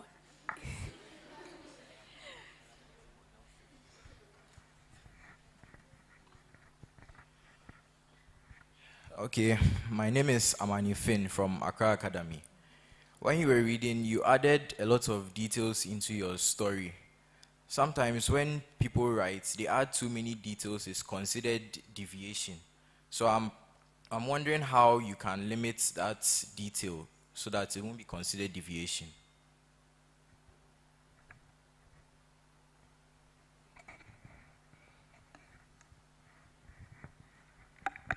Okay, I have 4 questions, so let me try and go through them. So I think the first was Ella, who said she used to like writing and about English being different. So long and short of it is, there was a time when you used to like writing, and now there are too many things to deal with, right, at school, too many challenges. That makes it difficult for you to return to maybe your first love, maybe. So that's very normal, right? That's very, very normal. Life doesn't wait for you to do what you want to do. There are still assignments to be done, and English, when like in college I took a creative writing class as part of the courses that are offered in English. So when you're studying English, and English is quite a challenging subject, that should not be the reason why you are not writing, right? English and writing, or I'm saying creative writing, are 2 different things. Use the language to write, but writing is a fun part because you don't have to, at that point, like when you write for the first time, you don't have to stress out about making the language perfect. Your first draft is making the story come through. Your second draft is going back to use your English grammar skills to edit and make sure it's worth presenting to someone. And once it goes to the publisher, the editor, like I mentioned, is going to go through it several times with you. And the editor comes in to make it more Englishy, for the lack of a better example. So the fact that you haven't written for a while doesn't mean you're not going to write again. A good opportunity is when you're home for the holidays, finding that time to write again, if that is what you want to do. So it is not a lost cause that now you are so busy. It's absolutely not a lost cause. You will get back to it if you want to get back to it. Okay? Writing from the heart, Andrews. So like I said, I took a creative writing class. And that creative writing class, there were people who were just taking it because they thought it would be an easy class. And there were people like me who felt we were writers and wanted, it was taught by Professor Ayidoho at the time. So I wanted to take a class from Dr. Ayidoho. So I think I have read authors who learned to be writers, to be creative writers. And so the fact that talent is not innate, and really I think everybody has that storytelling talent. So we are chatting with our friends and we are making up stories, or we are doing the tolis and stuff, right? There's some kind of storytelling in there already. Some people may just want to tell that story more. But if somebody can decide that I want to write fiction and I want to learn the skills of writing fiction, and they can do that, those I have read are more, it could be historical fiction where you need a lot of data collected, and so part of it is factual, part of it is fiction. So if you are not feeling it in your heart right now, it doesn't mean you can't be a writer of fiction. Did I answer your question? Okay. So then Finn, I missed your first name, so I'm using your last name, talked about how do you not deviate too much. And I thought about Auntie Owi again. So the editor is there to keep you on track, because you want to deviate and deviate and deviate. Sometimes the deviation works, sometimes the deviation may not work as well. But for the first and second, the first drafts especially, I would not worry about that. Okay, and sometimes I read books that I think the author is, and this I mean foreign books, is wasting my time with other things, and I want to skip to where the dialogue is going because I just want to focus in on the dialogue. People have different preferences. So I'd say worry about writing and let the editor worry about reducing the deviation that is not serving any purpose. Does that help? Okay, thank you. Thank you very much, ma'am. Are there any more questions? I have mine, but I want to give you the opportunity first. Yes.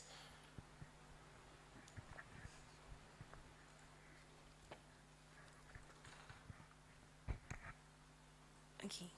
So, Sandra has a boyfriend.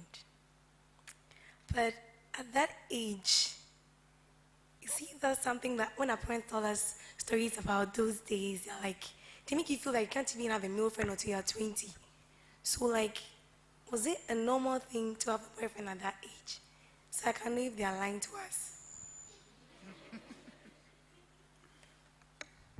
One second, I think I missed somebody's question. When you has Naameli, what is Naameli?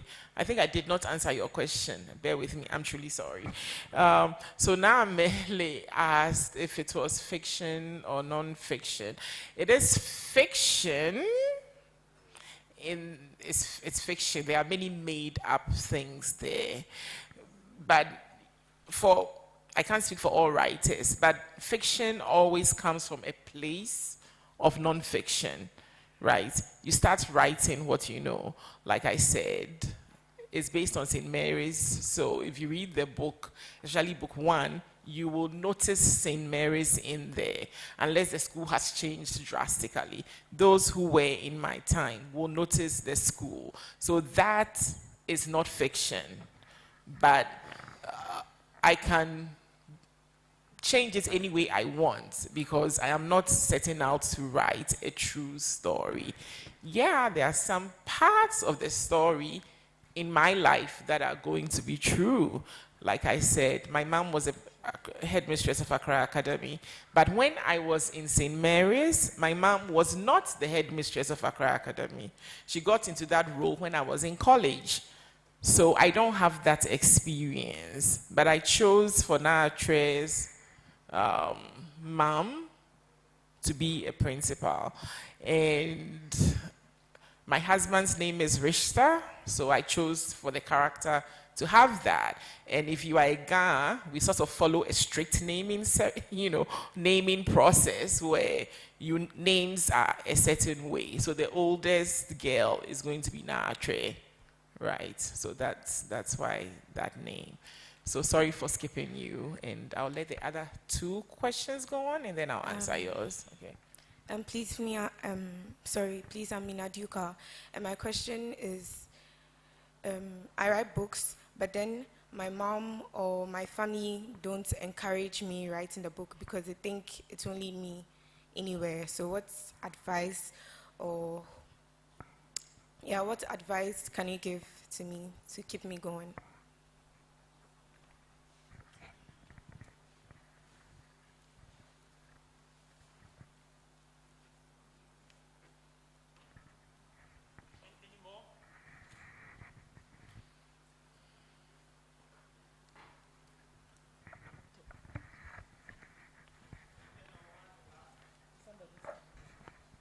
Okay, please, I'm Jessica from St. Mary's. Please, I want to know why some writers use other names instead of their real names. An example is Peggy Opon. You see, she's not, her real name isn't Peggy Opon. Her real name is Margaret Sappho, I think. But then she uses Peggy Opon when writing her stories. Thank you.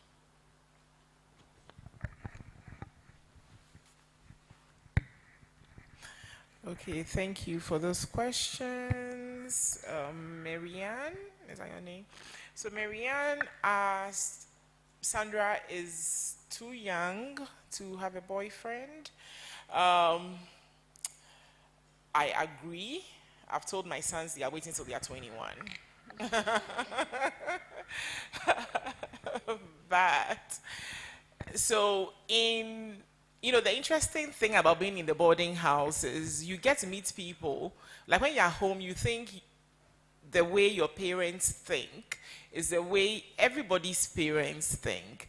And then you get to school, then you realize that there are some parents who are not like your parents, or there are some kids who choose to do things that their parents don't want them to do. You may not do it, but others may be doing it, right? So in this fictional scenario, we are showcasing everybody can't be like Naatre. And you mentioned Naatre's mom not wanting her to be friends with Sandra. This is part of the reason. So, as an author, I want you, the reader, to either side with Naatre's mom or not, or say, oh, thank God, Sandra is liberated, whatever. In reality, you can't do that, but in your imagination, you can side with Sandra. But it helps to have some kind of conflict in there, different types of characters that helps make it's more engaging. Because by giving her a boyfriend, there are opportunities for me to put them into trouble many, many, many times, right? Yeah.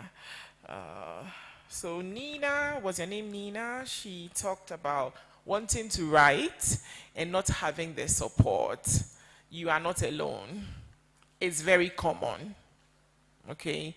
It's very, very, very common. I shared my email, cnnlocal@gmail.com. I will be your champion. You need, it's a lonely road, and I'm very fortunate to have my cousin, who happens to be my best friend, also She's also an author. We support each other. I write, I send to her. She writes, she sends to me. When we are down, we cry together because we understand the challenges of, writing. But it's not everybody who is going to support you. A mother is spending this school money for you to go to school. It's expecting you to maybe be a medical doctor or whatever. And then you are trying to tell them you want to go and write a book. But the fact that you end up going to work as anything does not mean you cannot write, right? Because it takes time for you to start making money as an author. And you need to feed your family, you need to pay rent, you need to do all that. So yes, you can still work in any other industry, but you can still write. I work at Ivy Tech, I still write, right? It's not either or. And it may take time for your parents to, maybe they may think right now you are changing your mind so many times and you don't really know what you are doing. That's fine. Don't let that fire burn. You believe that you want to do this. Hold on to it. But make sure you are getting your grades up. You are showing that you are serious about school. And once your grades are fine, they will give you time to do what you want to do. Right? And always reach out to me if you want, okay? Jessica asked about real names. An author can do what they want to do. Some authors, and some of the early authors, when it wasn't normal for women to be writing, chose to write under guys' names, even though they were female, right? The MC talked about me hiding my name. I didn't see it as hiding. It's my name. CNN is my name. It's my initials. So, but I do not want it to be Christine Lokko. I think CNN Lokko is cool. Don't you think so? Yeah. So I liked how it sounded. I used it. So it's up to you and your publisher. You may want to go one route, but depending on the market, you may have to do something different. It all depends on you when you get to that point. But in the world of fiction, you can make anything, I think. Feel free to disagree. Excellent questions, guys. Thank you so much. Thank you for being engaging. That's not a teacher, that's my president. Hello. Good afternoon. I'm so excited, sitting here, listen to my sister and friend. In fact, we sat in the same class together. We were in Form 1 together, sitting here, listening to her, reading, just as I know her. This lady will always correct you when you make mistakes. In fact, as at now, when you send her WhatsApp and there are mistakes, she'll correct you.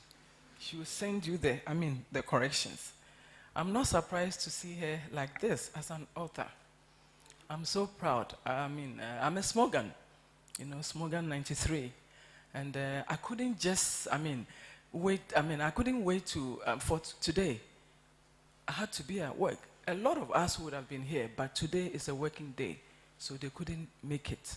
But I'm here to support her, to let her know how much we appreciate her. We have a doctor among us, Dr. CNN Lokko. It's exciting. I'm so happy. And I'm going to send the message back to our mates. Reading a book, we can relate. I remember when we were in Form 1, I had the shanks and those things. That's how we used to call it in school. So you are sitting here like, as if I was in school. I was in St. Mary's. I am excited. So, I'm urging all of you here. And it's exciting to see St. Mary's and Accra. This is a bond made in heaven. This bond has been way back. We still do the Akasma. We have Akasma hangout. So when you are done, please, you have to join that Akasma hangout. And Dr. Lokko, I'm hoping to maybe in the other series, to hear you talk about, you know, the time period where the sisters will come and say, too close, too close, when we go to the jams and we are dancing, and then our guys are close to us, and they'll come and they'll be walking like this, you know, walking in between us and telling us to, separate ourselves. I'm sure we should be able to, read stuff like that, and Feme, and Gasso, and all those things. I'm excited. I have to end it, otherwise I'll keep talking and talking and talking. But this is say thank you. Well done, Dr. Lokko. Thank you.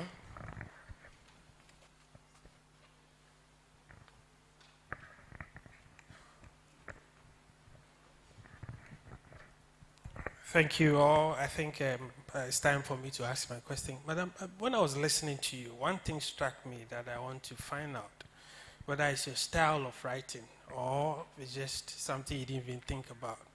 You know, how you're able to switch the viewpoint.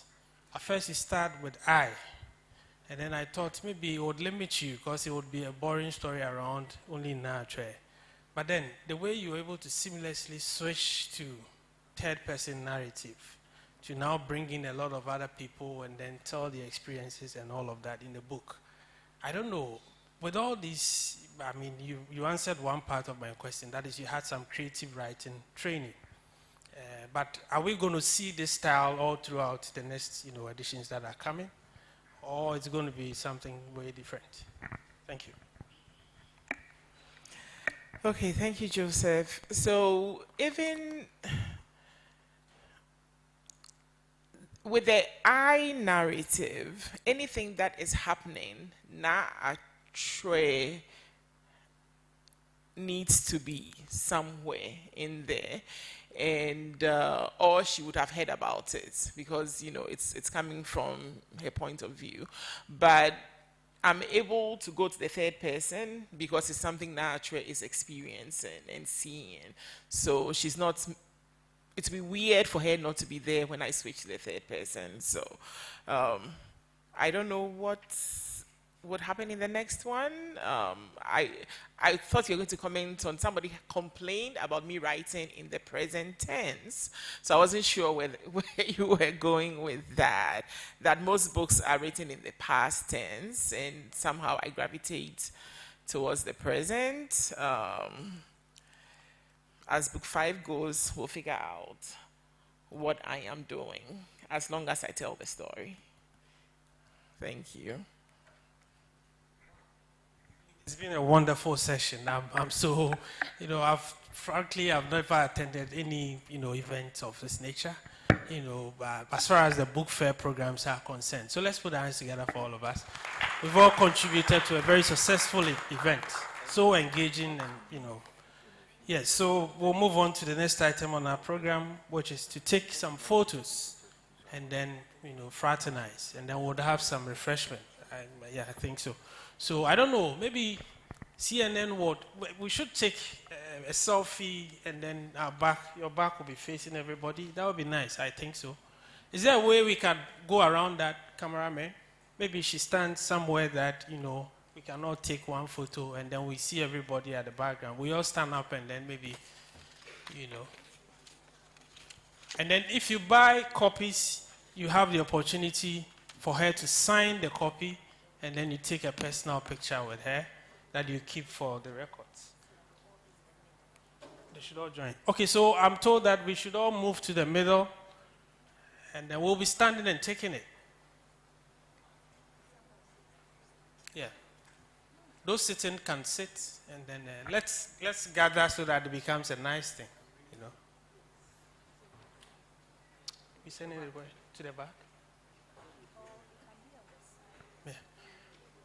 So where would Madam stand?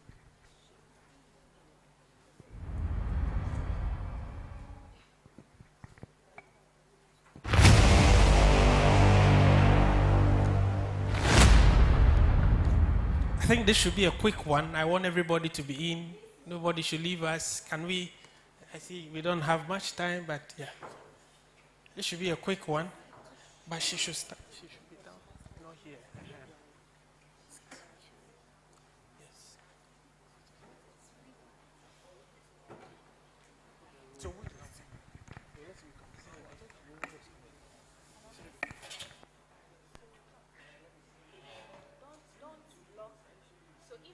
Yes, it's quite good. You can stand as well.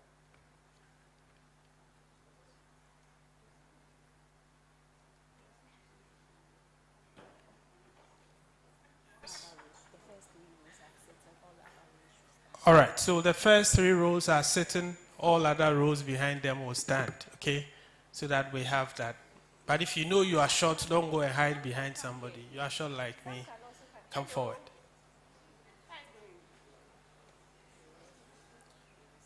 Okay, are we ready? Please, some of you should come here. We want a nice picture, but you know.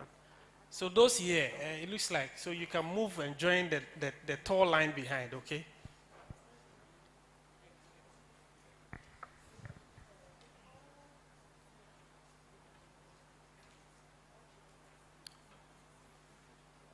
And then afterwards, we'll have a session with the teachers alone. So teachers will take a picture with the author, and then we'll leave.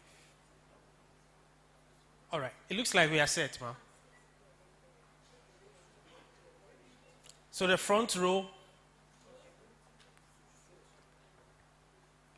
Sorry. We need to get a perfect picture for the records.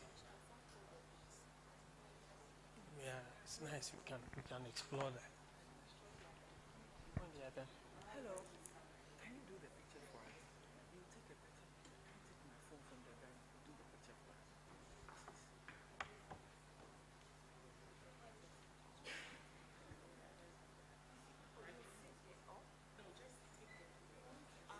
Yeah, the 3 of them.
Yes, thank you. Thank you very much. We'll now want the author to take pictures with the teachers that came along. Yes, so I think if we can have the teachers all coming down, it's nice that we also have a picture with you and the author. Yes, we'll take that in front so that we have the Afram logo at 50 and everything showing at the back. Yes, so would humbly ask that all of us, the teachers that came with the students, can come. We're happy to have you in that picture.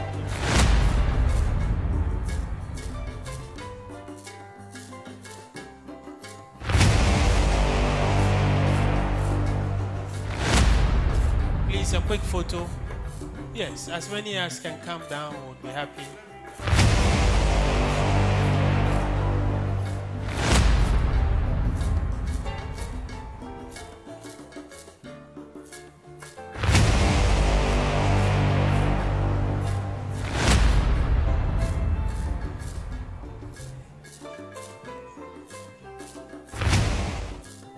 All right. Oh, those in the first row can join so that I don't know if it's okay. It's okay. All right. So are we okay? I mean, the teachers, are they all here? Then photographer, you can take the picture.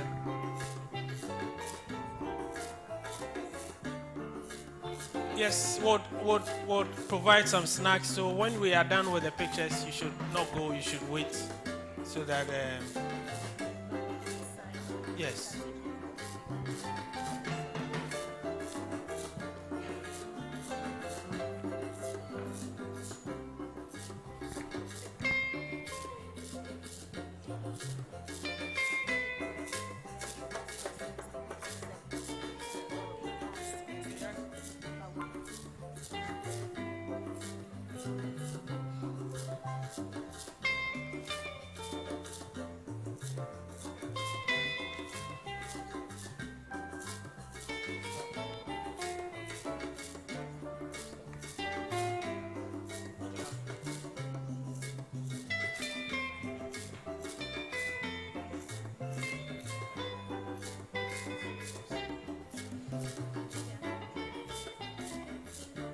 So we would have, after this picture, staff of Afram, yeah, we would also take a picture with the author. Yes, so all staff of Afram Publication Limited around, yes, we would want to take a memorable picture with our author, distinguished author.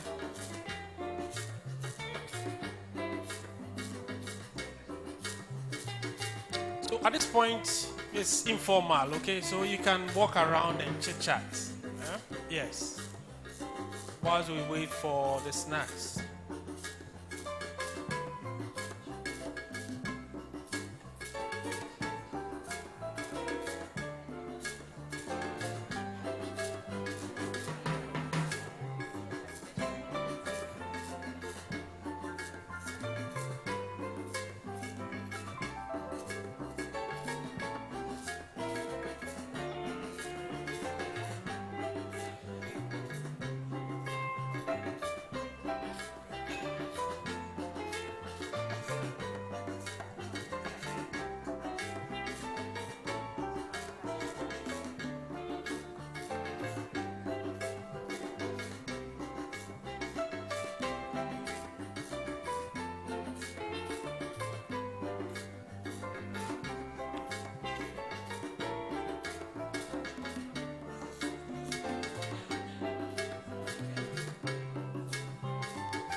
Thank you very much once again for coming.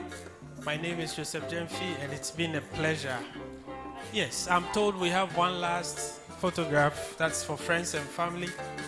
Can we take one with friends and family around? Yes. Family members, friends. Oh, I see why when I called teachers, pardon me, I was... so we had more than, other people in the gathering.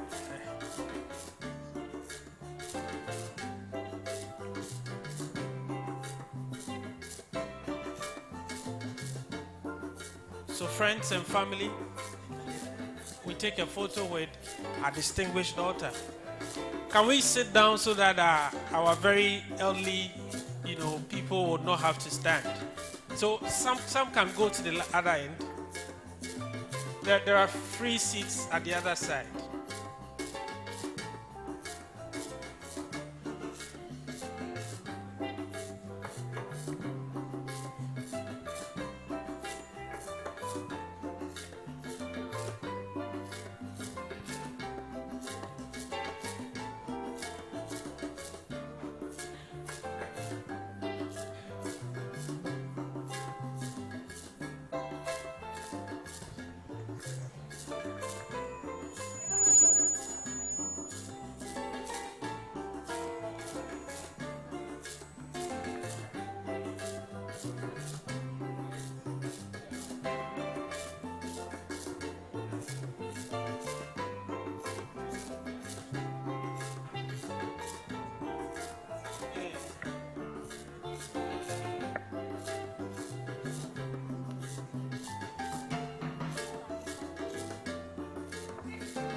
All right, so we'll take the closing remarks from the sales and marketing manager of Afram Publications. But before then, let me do a quick announcement, or I leave it to him to do it. Yes, so we have, as I said, we have 4 titles in the series of Trinity High. We have Trinity High Students in Crime, Trinity High Back to School, Trinity High Investigation Galore, and Trinity High Big Changes. Aside this, CNN has also written a book titled Adventure of Elizabeth Sam. So we have 5 books here up for sale. We are giving this at a very huge discount. That's about 80% discount. We are selling all 4 books that is in the Trinity High series for 80 cedis. This is quite, this is a drastic drop in the price. And then if you want to add Adventures of Elizabeth Sam to it, then you pay only 105. And then on top of all this, you get a signature from her in all of the books, and then maybe a picture as well. So thank you very much for coming. My name is Joseph Jemfi. I'll hand over to Mr. Kwabena Ekemet, the sales and marketing manager of Afram, to give us the closing remarks. Thank you. Okay, thank you very much. Thank you for coming, Accra Academy and St. Mary's. On behalf of Afram Publication, we say thank you to all of you. Okay, thank you to everybody who came here this morning to witness this very nice program. Anybody who wants to contact Afram Publication, you can find our numbers online. You can even pick our number from the stand. We have a stand at A19 and A20. You can pick a book from there. You can pick our numbers and contacts from there. If you want to publish, we are available. We'll talk to you and take you through the process of publishing. Thank you so much. Maybe CNN wants to say something.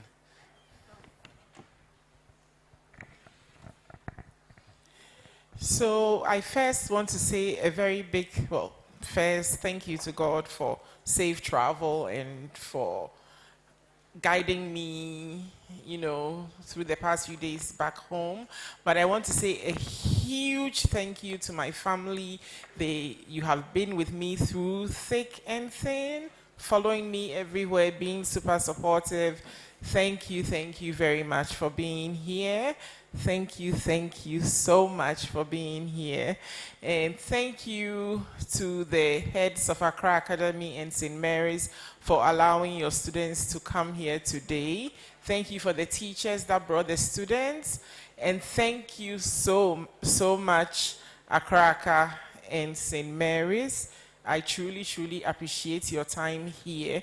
I know that when we say Akraka, you say Akraka, Akraka. St. Mary's, I don't know whether we say anything, do we?